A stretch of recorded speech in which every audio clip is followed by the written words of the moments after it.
Um jogo é um artefacto multimédia bem rico.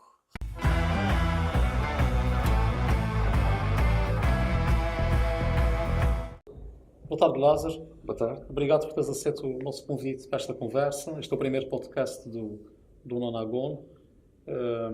Inauguraste aqui uma série de podcasts que vamos fazer ao longo do tempo. E, em primeiro lugar, quem é o Lázaro Raposo? Qual é o teu percurso de vida, académico, profissional? É o Lázaro. É uma pessoa que gosta de música, gosta de desporto. Eu ainda sou atleta federado de futsal, gosto de, tirando de competição, de jogar também com os amigos. Sou um jogador, já lá vamos à parte empresarial que está relacionada, mas sou um jogador de videojogos. Nascido e criado aqui no São Miguel. Tirando o período de tempo é que eu fui estudar lá fora e mesmo assim, como eu já trabalhava cá, nunca mais andei durante muito tempo de cá. Acho que sou uma pessoa divertida, acho eu. Acho que, resumindo, esse é o Lázaro. Ok. E como é que surgiu essa ideia de trabalhar na área de jogos? Como é que apareceu a Serial Games? Foi a partir de alguma formação que tiveste relacionada com isso? Ou foi uma ideia que surgiu independentemente do percurso académico? Eu acho que a ideia acaba por existir. No inconsciente, isso é daquelas coisas que quase toda a gente tem, com os rapazes, e não só, mas da mesma maneira que os rapazes realmente são mais jogadores, vá. Mas hoje em dia nem tanto, já está mais distribuído. Mas acho que isso é aquela coisa que quase nós quando jogamos, quando somos novos, é isso e sermos futebolistas profissionais. Acho que isso é quase universal. Só que pronto, exige uma série de conhecimentos técnicos, não é? E à medida que vamos crescendo, vai desaparecendo do horizonte. O que aconteceu comigo foi não desaparecer totalmente, fiquei lá no fundo escondido e mesmo já após a minha licenciatura, eu tinha feito alguns Uma trabalhos. licenciatura em que área? Informática. Informática. Na Universidade dos Açores. Antes dessa licenciatura, eu tive também na Universidade dos Açores os meus primeiros 3 anos foi no curso, entretanto extinto. Aliás, na altura já tinha sido extinto, que era Gestão Informática, que era literalmente gestão, e depois, nos últimos anos, começávamos a ter as disciplinas de informática, e quando eu comecei a chegar aí às disciplinas de informática é que eu realmente percebi que era aquilo que eu queria. Aliás, esse curso de gestão de informática eu conheci porque eu dei aulas lá há 25 anos, da econometria, e como tinha ali uma componente que na gestão, que aliás era exagerada, né? Mas era o currículo da altura, eu cheguei da econometria a gestão a gestão informática. informática. E na verdade o que aconteceu na prática, na altura, não quero tirar aqui uma estatística assim de padeiro, mas eu diria que 90% das pessoas, a mais, na minha situação, 90% das pessoas mudaram para gestão de empresas. Eu fui daquela minoria que acabei por ir para a área de informática. Ou melhor, mudei para a área de informática, porque o curso de gestão informática era literalmente uma divisão entre gestão e informática. E a ver bem, se calhar, era mais gestão. E pronto, foi a partir dessa formação que surgiu a ideia de criar uma empresa nesta área? Não, ou não? curiosamente não. Servi-me, hoje em dia servi, porque muitos conceitos de gestão que aprendi na altura, que eu aplico no dia a dia, tendo em conta as minhas funções, vão para além do técnico, tenho que também lidar com a parte de gestão de uma empresa, mesmo que não muito técnica, também para isso existe contabilistas, mas a gestão corrente, né, dia a dia, eu tenho que saber lidar com ela e tenho algumas noções que eu absorvi e fiquei dessa altura. Mas só quando já trabalhava e tinha já feito aqui e acolá projeto de jogos, na altura em Flash, que era a tecnologia mais direta ou mais imediata para desenvolvimento de jogos simples, começamos assim, ou comecei assim, pelo menos. Mas só quando eu fui fazer o meu mestrado, é que aquela coisa que tinha ficado no fundo da gaveta começou a ganhar alguma força. Portanto, eu fui para o Porto, para a FEUP, Faculdade de Engenharia da Universidade de Porto, tirar uma mestrado em multimédia, e uma série de circunstâncias empurraram para aqui. hoje em dia eu estou muito grato por ter acontecido como acontecer, porque ia para perfil de tecnologias. O mestrado tem disciplinas obrigatórias, tem disciplinas obrigatórias, de ramo comum obrigatórias de perfil e depois das optativas. E nesse perfil de tecnologias eu tinha uma disciplina obrigatória que tinha avaliações semanais e o professor não cedeu a que eu pudesse fazer no regime de trabalho de gestão de cá, lá, cá e lá. E eu senti a necessidade de ter que mudar de perfil, porque era a única maneira de não ter essa disciplina. Porque ela não era obrigatória para o mestrado, mas era para esse perfil. E a minha segunda opção, que era perfil de música interativa, porque também estou muito ligado à música. Ou seja, restou dois perfis. O perfil mestrado multimédia artes e o mestrado multimédia perfil educação. Como eu também dou aulas na Universidade da Açores desde 2009, tenho essa ligação com a educação, acabei por ser o mais que fazia mais sentido para mim. E a partir daí abri uma série de disciplinas que eu não tinha acesso antes, para a CTI, como por exemplo educação multimédia, software educativo. A disciplina de jogos é optativa livre, portanto qualquer que fosse o ramo eu poderia fazer essa. E eu comecei a fazer, juntar os pontos, que foi, ok, tenho uma disciplina de jogos. Geralmente quem tem jogos, a maioria das pessoas querem ir para jogos porque gostam de jogos. Tive a disciplina de software educativo. E a maioria dos meus já fui para o mestrado com 30 anos. E era o mais novo desse perfil. Portanto, era quase tudo professores já de carreira que estavam a fazer esse mestrado e foram para o perfil educação. E o que é que aconteceu? Eles seguiram a parte de educação. Os meus colegas da disciplina optativa de jogos seguiram jogos, a maioria deles pelo menos. E eu reparei que havia ali um nicho que ninguém estava a ocupar, que é a junção entre jogos e a educação. E então, quando eu fui para a parte da minha tese, optei por fazer essa junção. Fiz o convite à minha professora de software educativo e ao professor. Se quiser, para serem meus orientadores na tese, expliquei o que é que eu queria fazer. Eles acho que ficaram satisfeitos com a minha proposta, tanto é que aceitaram. E foi a partir daí que realmente passou de um sonho para uma. Não vou dizer que seja uma realidade, mas eu criei as bases para que pudesse ser uma realidade. E foi aí que as coisas tornaram-se mais palpáveis. Excelente. Já vi que temos um gosto em comum, porque eu também tenho uma paixão pela música, já de informática e não percebo quase nada, né? Nem de software. Sou quase um zero à esquerda. Pronto, a Serial Games atua no segmento dos jogos, né? Mas naturalmente há muitas empresas a fazer jogos. Né? Como é que a Serial Games se diferencia nesse segmento de mercado dos jogos de outras empresas? O que é que faz diferente? Que tipo de jogos diferentes é que produz? Porque os jogos já de muita natureza, não é? Como é que vocês se posicionam nessa área? O nosso primeiro posicionamento foi o que eu disse, que foi o tal nicho que eu já na altura da minha tese ocupei, que é a junção entre a educação e o jogo em si. Que são os chamados Serious Games. Existem, efetivamente, várias empresas, não somos os únicos no mundo a fazer isso, mas a um nível local ou mesmo nacional, fomos os primeiros a ocupar esse nicho de uma maneira intensa. Quando digo intensa, focados exclusivamente nessa produção. Pelo que não competimos diretamente, lá está, mais uma vez, a nível local, regional ou mesmo nacional, não estamos a competir diretamente com ninguém. Não impede que haja quem possa fazer ou queira fazer, mas que tenha consolidado um currículo, um portfólio nessa área muito específica, não há.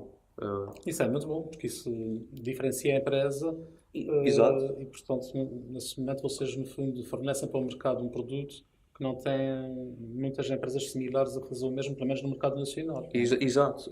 Isso é ótimo. Agora, qual é o reverso da medalha? Funciona a um nível local e regional, local e nacional, mas a nível mundial muda um bocadinho de figuras. E lá está, isso agora é o nosso próximo passo. Nós queremos chegar lá fora. Lá fora já não falamos, o discurso já não é esse. Existe muita gente e muito competentes, melhores, a verdade é essa. E temos é que marcar fazer a nossa diferenciação. De certa maneira, nós também temos já o nosso próprio cunho nos nossos projetos anteriores, temos que manter essa diferenciação e chegarmos lá fora. Há uma agulha no palheiro, nós sabemos que é, mas isso sabemos desde que fizemos o plano de negócios antes de sequer de existir a Serial Games. Pronto, são uma área que exige uma preparação técnica muito específica, né? Conhecimentos muito direcionados para esse tipo de produto. Que competências é que uma equipa tem que ter, nomeadamente na Serial Games, para fazer um jogo, para produzir um jogo? O que é mais importante em termos de competências? Ou que competências é que são necessárias essencialmente para se conseguir produzir um jogo? Muitas. Quando digo muitas, falo porque é um jogo, é um artefacto multimédia bem rico. Requer mesmo, porque eu sou a favor também da especialização, eu prefiro uma pessoa que seja perita e especializada naquilo, mas seja o melhor a fazer aquilo, de que ter uma pessoa que faz um pouco de tudo. Daí que a Serial Games tem ao longo desses anos feito, apesar de ser uma empresa recente, mas teve que fazer crescer rápido a sua equipa de trabalho. Às vezes não conseguimos manter sempre as pessoas connosco. Eu faço sempre analogia com o futebol. Os clubes portugueses formam excelentes jogadores, mas não os conseguem manter. Aparecem os de um lado para o outro. Não é? Aparecem os de Há uma mobilidade no mercado de trabalho, mas isso também é positivo. Faz parte, exatamente. Faz parte. E eu já aprendi a lidar com isso também há muito tempo. Portanto, eu já aprendi por cada bom talento que tenho aqui, aparece outro igual a melhor. Há um dos meus ditados preferidos, é insubstituíveis, está o cemitério cheio. É verdade. E então com isso nós estamos sempre e também não temos que ter medo de ter bons talentos com medo de os perder, porque antes de ter uma pessoa com competências adequadas, mesmo correndo o risco de o perder, do que arranjar uma pessoa que não está muito bem preparada, porque se não está menos preparado fica seguro aqui. Isso também não é um critério adequado, não é? Penso eu. Não, aí faz todo o sentido. É como aquelas frases que se partilham. As redes sociais também têm as suas coisas boas. Aquelas frases que, principalmente no LinkedIn, aparece muitas vezes que é o custo, qual é o custo de uma empresa de formar um bom talento e depois perder? É menor do que não ter talento e manter lá. Exatamente. É menor, portanto faz sentido. Nunca vai fazer nada com eficácia. Exatamente. Nem com competência. Portanto, isso faz parte do jogo. Passa a expressão, estamos a falar de jogos, mas faz parte do jogo da competitividade do mercado de trabalho. É verdade. É preciso saber jogar com as regras do jogo e lá está. É como, mais uma vez, a analogia do futebol. Quando não temos armas para lutar olhos nos olhos contra a equipa adversária, entrega-se o jogo a eles e jogamos na defensiva, fazemos o que podemos. Com sorte, um mau alívio e a bola entra na baliza e ainda se ganha o jogo. A Serial Games é uma empresa recente, não tem muitos anos de atividade e naturalmente que, tal como acontece com todas as startups, é feito dificuldades, não é? E não foi só facilidades, nem questões, portanto, positivas, também houve desafios que foram difíceis de ultrapassar. Quais foram as principais dificuldades e também que tipo de apoio é que vocês conseguiram encontrar para minimizar essas dificuldades, ultrapassar os obstáculos? Primeira dificuldade é o estigma. Porque quando nós... eu hoje em dia já não sinto tanto isso, mas quando nós surgimos, havia muita coisa, jogos. Isso é coisas de crianças. Não levavam isso como uma atividade profissional séria. Que emprega... tem empregado várias pessoas. À partida. Quando na verdade é uma atividade que requer engenheiros de software, e sim já respondo à pergunta de há pouco que fiquei incompleta, engenheiros de software, programadores, ilustradores, animadores, técnicos multimédia, compositores de trilhas sonoras e de sound effects, e escritores. Nós temos projetos que nós temos mesmo escritores, pessoas responsáveis pela escrita criativa, community managers, pessoas que gerem comunidade dos nossos jogos, as páginas dos nossos jogos. São pessoas que têm formação académica superior, que investiram na sua formação para trabalhar numa área como outra qualquer. É um jogo. Isso é muito interessante, porque requer aqui uma equipa multidisciplinar, com competências muito... Exato. Há pouco eu disse vários, mas não disse quais. Os músicos, escritores, engenheiros de software, isso é extremamente desafiante e é uma área bonita de se trabalhar, não é? Porque implica aqui uma interligação multidisciplinar entre pessoas com competências muito diferenciadas. Exatamente. E falar a mesma linguagem não é fácil. Parece qual é aquela frase? Men are from Mars and women are from Venus. Não é uma expressão americana, inglesa, que se refere a isso. E aqui é mais ou menos isso. Parece que os artistas vêm de um planeta completamente diferente dos programadores. O que faz sentido, porque geralmente as pessoas mais viradas para a arte têm eu agora não sei de cor, mas acho que é o hemisfério esquerdo do cérebro mais ativo, enquanto os programadores são mais lógicos, é o outro hemisfério. E colocá-los às vezes a conversar a mesma linguagem não é fácil. Mas curiosamente, eu estou envolvido em vários projetos, nós temos sempre vários projetos a acontecer, alguns em parceria com outras empresas, e há um projeto que está numa fase muito inicial, só tenho uma equipa de programadores.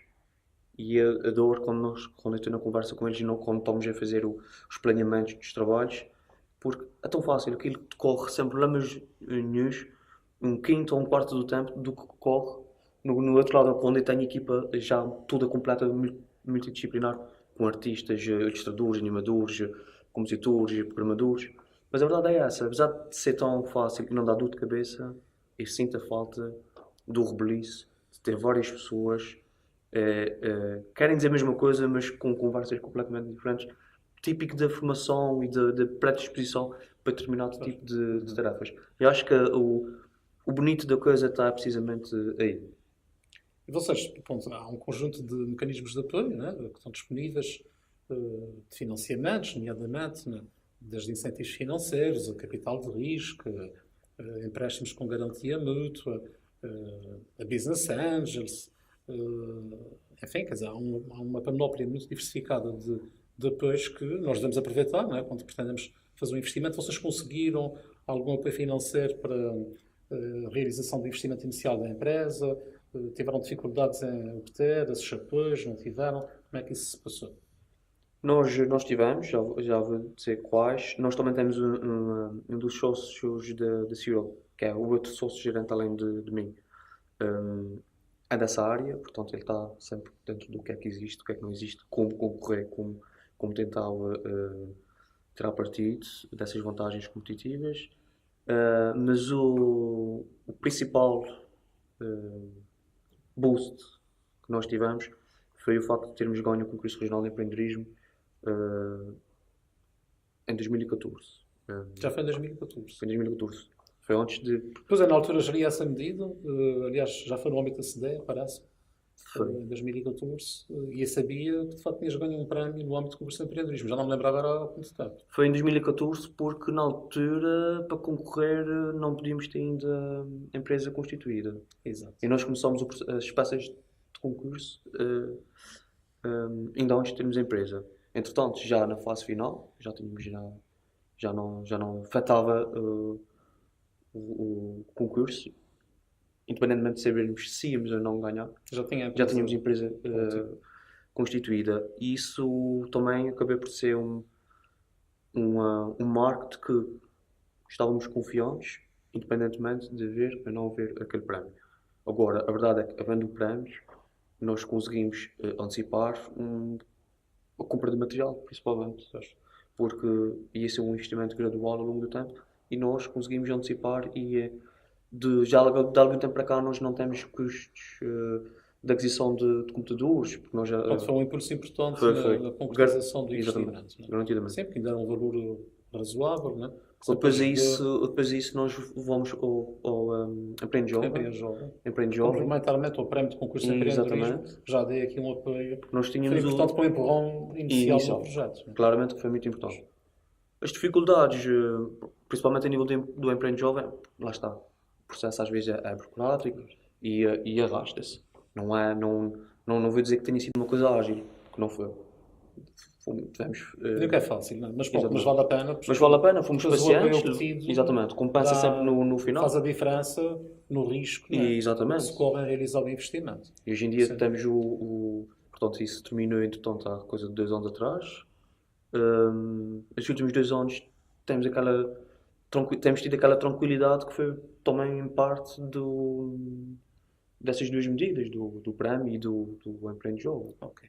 Vocês fazem, pronto, os serious games, por isso dei o nome de serial games, para não ficar serious, não era assim muito dava um ar demasiado sério, não é? Mas vocês quando produzem jogos, produzem o jogo e depois ficam, digamos, à espera de ter sucesso no mercado, né, de o vender, por vezes também produzem jogos perante encomendas prévias, digamos assim, de potenciais clientes. Fazemos as duas coisas e ainda fazemos uma terceira. Hum, a primeira solução, ou melhor, essa segunda que disse, eu vou explicar primeiro, que é o chamado tailor-made. Um fato feito à medida, um jogo feito à medida. Somos contactados para fazer os jogos. Das primeiras vezes, quando ainda não nos conheciam, as pessoas vinham um pouco com uma ideia pré-concebida do que é que queriam um jogo dessa determinada forma, e nós simplesmente tínhamos que colocar tecnicamente as coisas a funcionar. Só que entretanto, o que é que aconteceu? As pessoas começaram a perceber do nosso modo de operação. Eu próprio, sempre nos momentos de negociação, sempre gostei de frisar isso, que nós fazemos investigação para enriquecer os nossos jogos e para justificar as nossas tomadas de decisão. E quando vinham com ideias pré-concebidas do que é que queriam, eu refutava para A mais B, porque é que dava, porque é que não dava e porque é que nós promovemos. Eu vou dar um exemplo prático. A maioria das pessoas pensava que nós temos uma ideia para um jogo educativo, que é aqui umas perguntas e umas respostas. Isso foi a primeira coisa que eu Que era desmontei. a ideia tradicional. Exatamente. E foi a primeira coisa que eu desmontei de cima a baixo quando eu fiz a minha tese. Porque é isso que faz com que os jogos educativos não sejam atrativos. E explicava o porquê. Qual é o assunto sério que querem trabalhar? Astronomia. Ok, então vamos trabalhar astronomia. E vinha para a Serial Games, ou para casa, ou fim de semana, isso não há hora de saída nessas coisas. E pensava na melhor maneira de interligar uma mecânica de jogo, vamos chamar de jogo normal, associado a um conceito, a um contexto de série. E depois eu chegava lá e apresentava: o jogo será isso. Ei, pois é, porque é que eu não pensei nisso? Bom, a verdade é essa, há uma parte também criativa, também de investigação por trás, de fazer o casamento perfeito entre a mecânica de jogo e a dinâmica de aprendizagem, que faz parte do nosso trabalho e do nosso know-how. Nos primeiros tempos, além do tal estigma, também devemos desmontar um pouco essa essa ideia ideia de de... perguntas, respostas. É um Exatamente. pouco como aquele jogo que havia quando era miúdo. Pá. Se calhar já não apanhaste isso, que era o do Tu Sabe Tudo, que era um tabuleiro, né, com um bonequinho, tinha uma pergunta e ele ia para lá, dava a resposta. Tipo o jogo da glória, não é? Sim, E entretanto nós desmontamos isso e hoje em dia quando chegam, até porque é um mercado muito especializado, quando fazemos isso à medida, trabalhamos com meia dúzia, existe apenas meia dúzia de players, digamos assim, que nos contratam. Mas pronto, alguns são para encomenda prévia, digamos Exatamente. assim, não é? Mas depois também haverá aqueles casos em que vocês criam um jogo E rezamos para que tenha e bastante lançam para o mercado. Exato. Para ver se tem Através sucesso. das App Stores. Nós já fizemos também desses jogos, temos E inclusive... isso tem resultado também. Olha, depende da definição do resultado. Nós temos um jogo, eu posso dizer que nós temos um jogo que teve no top de downloads no México. Isso é muito bom. Foi financeiramente viável, ou economicamente viável. Já tenho as minhas dívidas. Mesmo estando no top. Porque estamos a falar de microtransações, são muito pequenas. Pois. Para ser uma quantia significativa, quando digo significativa, que pague contas, vamos pôr as coisas dessa forma, no final do dia tudo se resume isso, temos que pagar as contas. Para ser uma coisa significativa, não basta ter estado no top do México. Devíamos ter sido em número 1 e em vários países, não só no México. Temos que ter milhares, não dá, tem que ser milhões, não milhões. Porque o que se ouve, o que se sabe, o que se pensa que acontecer é diferente do que acontece Mas deixa-me pensar, tens tido o que é que traz mais rentabilidade, retorno, mais rentabilidade? É aqueles jogos feitos à medida, para encomenda, não é? Para responder a uma solicitação de um cliente, ou é esses jogos que vocês criam e depois lançam para o mercado, como é o exemplo deste que teve no Don't top Kill the Chicken. do México? O que é que, digamos, tem sido mais rentável para a Serial Games? Os outros são sempre mais rentáveis. Os que são para encomenda. Para encomenda. Isso porquê? Porque quando são encomendados, as pessoas já sabem o que é que têm disponível para gastar. É um preço garantido de venda, não é? E nós desenvolvemos uma solução que o custo de desenvolvimento fica abaixo do custo do valor que nós vamos vender. Ao fim e ao cabo, nós estamos a ser pagos pelo serviço, e é quase isso. É mais um serviço do que um produto. Mas ainda há aqui uma terceira opção. Pois, ias falar nisso, que havia Ainda uma tem um terceira. terceiro modelo, que é um pouco parecido com esse dos jogos das App Stores. Nós idealizamos o jogo, desenhamos o jogo e desenvolvemos o jogo sem ter um cliente, sem ter ser feito uma encomenda. Mas quando ele é feito, quando ele é desenhado, nós já temos em mão alguns potenciais compradores. Não para o público em geral, mas vamos, por exemplo, para municípios. Há muitas questões sérias que são tratadas pelos municípios, nomeadamente questões ambientais. Educação passa pelas escolas, mas como as escolas não têm, a verdade é essa, não têm maneira como adquirir jogos, teria que ser também através dos municípios e depois fazer distribuição para as escolas. Mas são tópicos, mas esses são tópicos que nós desenvolvemos, nós desenhamos e depois de ter o produto desenvolvido, nós vamos porta a porta, lá está, mas há uma porta já selecionada, vender esses jogos. O risco é grande, mas por outro lado, enquanto que no México eu tive milhares de vendas e por si só não bastou, aqui eu se consigo fazer uma venda, essa venda está numa quantia significativa, como por exemplo, o município não comprou um jogo, comprou logo milhares para distribuir Exato. pelas pessoas, pelas escolas, pelas ecotecas. Isso depois, a partir do momento que eles compram, a decisão já é deles. Ou seja, há um esforço maior negocial, mas depois também a venda tem mais retorno. Na prática, a venda são muitas licenças de jogo. Portanto, são jogos educativos, né? Por isso enquadra-se naquela tipologia dos serious games. E tendo essa natureza em conta, vocês têm, por exemplo, aqui na região autónoma dos Açores, no sistema educativo, já aproveitaram jogos feitos por vocês ou eles não estão integrados, por exemplo, aqui, em caso nenhum, no nosso sistema educacional da região? Infelizmente, não. Tem sido uma porta difícil de abrir e de bater, mas no bater já tenho calos nos dedos de bater. Tem sido uma porta difícil de abrir. Mas, por exemplo, já tivemos sucesso junto de municípios e vender diretamente pelos municípios. Dos Açores. Dos Açores. Sim. E mesmo lá fora no continente temos projetos, jogos nossos a serem negociados para distribuição para municípios lá fora. Por exemplo, o município acaba por ser mais um parecer barra cliente mais direto e imediato para a distribuição. Agora, idealmente, ter soluções nossas já integradas no sistema educativo da região seria, além da vantagem empresarial, também um orgulho para nós sentirmos que está a ser feita essa aplicação. Por exemplo, nós temos um jogo, curiosamente esse jogo o protótipo foi desenvolvido no âmbito da minha tese, foi um subproduto que resultou daquela investigação, que depois foi materializado já sob a alçada da Serial Games, que foi desenvolvido com base no plano curricular de Geografia do 7º ano. Um jogo que está otimizado e preparado para quem está a estudar Geografia do 7º ano. Mas vai chegar o dia, de certeza que... E esperamos que sim. Se calhar no futuro próximo isso vai acontecer. Não é? Esperamos que sim. Pronto, isso é um projeto claramente de sucesso, não tenho a mínima dúvida em dizer isso.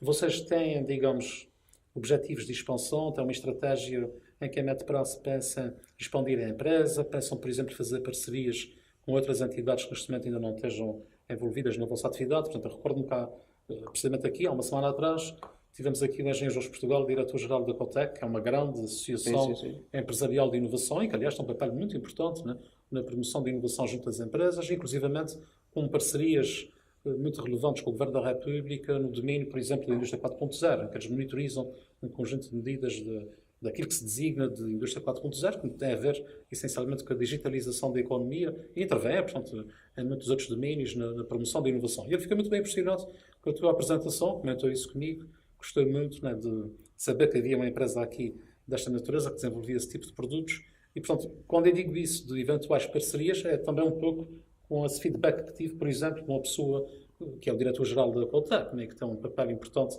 na ligação às empresas no domínio da inovação. Vocês pensam expandir esse projeto?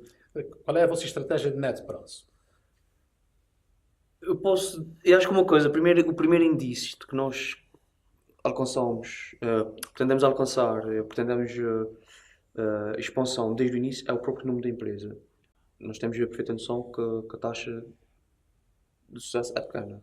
Eu não tenho ilusões. Aliás, uma das coisas que fez com que a Serial Games tenha chegado até aqui foi nós sempre tivemos muito bem a noção da probabilidade de fracasso. E nós não fomos de cabeça, isso vai dar certo porque toda a gente joga e o que não falta são jogos nas App Stores e com milhares e milhares de downloads. Mas lá está, milhares e milhares não é significativo. De downloads não significa milhares e milhares de euros. Portanto, estava a dizer que já na altura o próprio nome da empresa em inglês, o próprio site Já está foi a feito perspectiva de de internet. internacionalização. Exatamente. É claro que para isso eu sou um bocado cauteloso. Não tiro as coisas sozinho, apesar de eu dar a cara da Serial Games, dou a cara pela Serial Games e a maior parte da decisão passa por mim, até porque tenho que tomar decisões no momento e já todos os dias. Mas eu, por norma, sou cauteloso e mesmo quando reúno com os restantes sócios, também somos ambiciosos, estamos nessa ambição, não é? Mas também somos cautelosos e nunca quisemos dar o passo maior do que a perna e nós sentimos que numa primeira fase era preciso efetivamente fazer, atuar localmente para ganhar experiência de desenvolvimento, para ganhar portfólio, para que o exterior consiga olhar para a Serial Games. Eles fizeram isso, isso, aquilo. Ok, eles conseguiram fazer isso dessa dimensão. Quem consegue fazer isso dessa dimensão consegue fazer. Porque o digital é fácil de replicar, tem essa vantagem. Não é uma indústria física que está limitada geograficamente a um território. Temos essa vantagem. E nós sentimos do momento que estamos a atingir ou atingimos já maturidade suficiente para podermos apostar as fichas lá fora. Agora vamos ver, estamos a fazer o nosso trabalho, como devemos fazer, mas há sempre uma questão que não conseguimos controlar, que é a sorte. Pois já, há aqui fatores exógenos que às vezes ficam fora de controle. Para terminar, vou fazer uma pergunta difícil, que é, como é que surge a inspiração para criar um novo jogo? Mas a pergunta não é ser tão difícil. Não é difícil porque a inspiração vem de todo lado, literalmente. Nós temos a nossa framework de desenvolvimento, não é? O nosso modelo de pensar as coisas, de planear as coisas e desenvolver as coisas. E numa fase muito amontante, há sempre as referências. Não é? As referências. Geralmente usa-se as referências bibliográficas, no nosso caso não é tanto isso. As nossas referências vão desde a ludografia, outros jogos, como também pode ser bibliografia, né? Livros. Depois não estou a falar também de livros técnicos. Pode ser banda desenhada, livros históricos, podem ser filmes, séries animadas, músicas. Há uma frase que eu gosto muito e uma vez isso saiu e um colaborador da Serial Games, que na altura era estagiário, fixou essa frase e quando eu fui ver a apresentação de estágio dele, era a capa da apresentação, o primeiro slide da apresentação, que é multimédia, a cultura. Porque uma vez eu disse isso. Eu disse isso no sentido que, ok, conjuga um artefacto multimédia e multimédia é a cultura. Porque tu precisas de ver filmes, precisas de ouvir música, precisas de jogar outros jogos, precisas de ler livros. Quando mais, acaba por uma pessoa, quando mais cultura tem, mais referências tem de fundos diferentes, mais consegue enriquecer o seu próprio trabalho.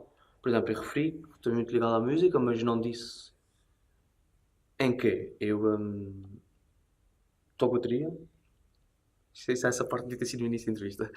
Eu toco bateria, não sou, mas essencialmente sou baterista, mas tive várias bandas, já atualmente toco no quarteto residente de Lava Jazz, fui maestro da tuna masculina durante 7 anos, e outros trabalhos, já gravei com o Rafael Carvalho, Teresa Gentil, Chico Lupo do Brasil. Já toquei com muita gente, já fiz muita coisa.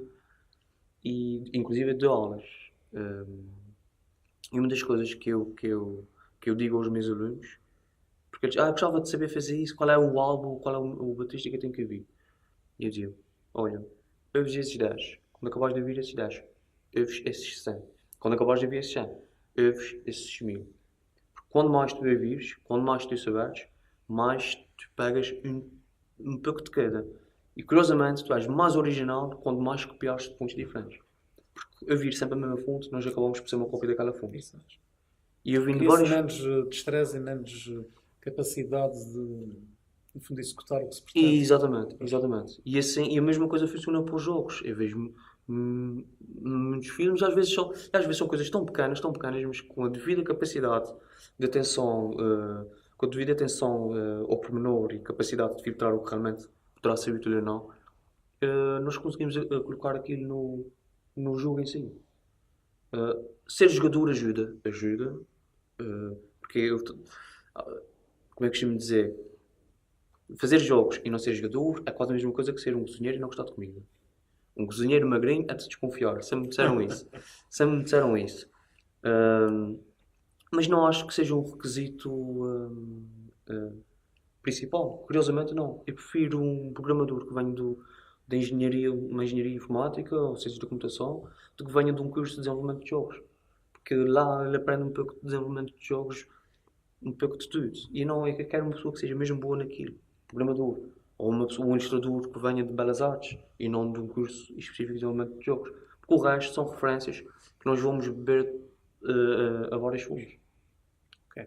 Lázaro, muito obrigado. Muitas Obrigado, felicidades